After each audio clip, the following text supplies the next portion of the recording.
কুম্ভে পুণ্যস্নান করতে গিয়ে আর বাড়ি ফেরা হলো না বছর 28-এর অমিয় সাহার। বাবা মার সঙ্গে প্রয়াগে গিয়েছিলেন তিনি। পেশায় প্রাইমারি স্কুলের শিক্ষক। মালদার বৈষ্ণবনগর থানার চরবাবুপুর গ্রামের বাসিন্দা অমিয়। বাড়ির কাছে কার্তিকটোলা প্রাথমিক বিদ্যালয়ের শিক্ষক ছিলেন তিনি। বাবা মার সঙ্গে কুম্ভে যান। ধাক্কাধাক্কিতে ধীরে ধীরে অসুস্থ হয়ে পড়েন তিনি, কিন্তু হাসপাতালে নিয়ে যাওয়ার পথেই সব শেষ। চূড়ান্ত অব্যবস্থার অভিযোগ তুলেছেন তার বাবা। এমনকি দেওয়া হয়নি ডেথ সার্টিফিকেট পর্যন্ত।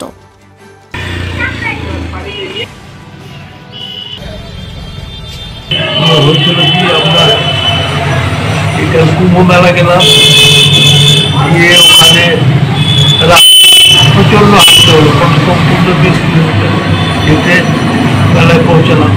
রাত্রে থাকারও ওখানে কোনো ব্যবস্থা নেই। শীতের মধ্যে সব বসে রাত কাটালাম। কাটিয়ে ভোরে চান করলাম, চান করে ওখান থেকে বেরিয়ে গেলাম। আবার ওই 15-20 কিলোমিটার রাস্তা হাঁটতে হাঁটতে আসলাম এক জায়গায় ব্রিজে। 20 লক্ষ যাত্রী, ব্রিজের মধ্যে কেউ হেঁটে আসছে, কেউ বাইকে আসছে। আমরা ওই ব্রিজে ফেসে গেলাম। এবার ছেলে কোন দিকে গেল, আমি ওর মাকে নিয়ে একদিকে সাইড করলাম।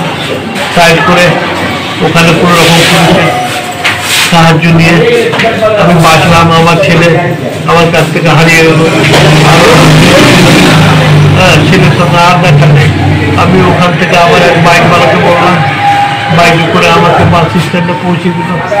ওখানে গাড়ি ছিল, আমি গাড়িতে উঠে বসলাম, ওর মাকে বসালাম, বসে খাওয়া দাওয়া করলাম। তারপরে ছেলেকে ফোন করলাম। ছেলে বলছে, কোথায় আছো বাবা? যে আমি গাড়িতে উঠে বসে আছি, তোমরা চলে এসো। কোথায় আছো? বলছে আমি চলে আসছি। ছেলে আনন্দ পেল, সবাই বলছে যে আনন্দ পেল ছেলে। এবার ছেলে আমার কাছে আসলো, আমার বলছে আমাকে বুকে ধাক্কা লেগেছে, এখানে বুক ব্যথা করছে, আমি পায়খানা যাবো। তা আপনি পায়খানা, তুমি তার জামা প্যান্ট খুলো। এর মধ্যেই ছেলে অজ্ঞান হয়ে গেল। তখনই আমার ছেলে শ্বাস হয়ে গেল। এবার হসপিটালে গেলাম। হসপিটালে ডাক্তার বললো যে এখানে রেখে লাভ নেই, ভর্তি করবে, ডেড বডি এখানে দিয়ে দেন। আমি না, আমার ছেলেকে আমি নিয়ে যাবো। আমি ওই যে গাড়িতে গেছিলাম ওই গাড়িটায় নিয়ে ছেলেকে চলে আসলাম। কিন্তু সবাই আসলো একসাথে হয়ে। কাগজপত্র কিচ্ছু দেয়নি ওখানে।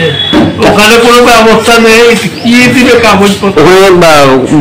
হাসপাতালের কোনো কাগজ দেয় না, কোনো কাগজ।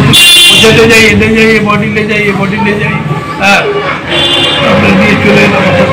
কি জন্য कोई व्यवस्था नहीं, आपका लड़का तो नहीं है, एक्सपायर हो गया। अपने बुक में धक्का लगा था जोर से। করতো আপনার ছেলে? আমার ছেলে প্রাইমারি টিচার, 28 বছর বয়স, প্রাইমারি স্কুল পাশে জায়গা আছে।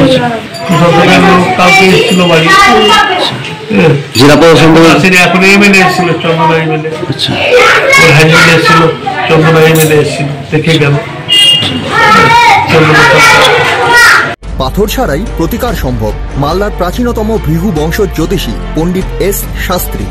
দাম্পত্য সমস্যা, বিবাহে বাধা, ব্যবসায় অবনতি, পরীক্ষায় অকৃতকার্যতা, ভাগ্য গণনা, গোষ্ঠী বিচার, ঠিকুচি গোষ্ঠী এবং মৃত্যু ছাড়া সকল সমস্যার সমাধানের জন্য যোগাযোগ করুন জগদম্বা জ্যোতিষ কেন্দ্র, বিবেকানন্দ স্কুলের পাশে, মালদা। মোবাইল 09733027832 অথবা 09332056956।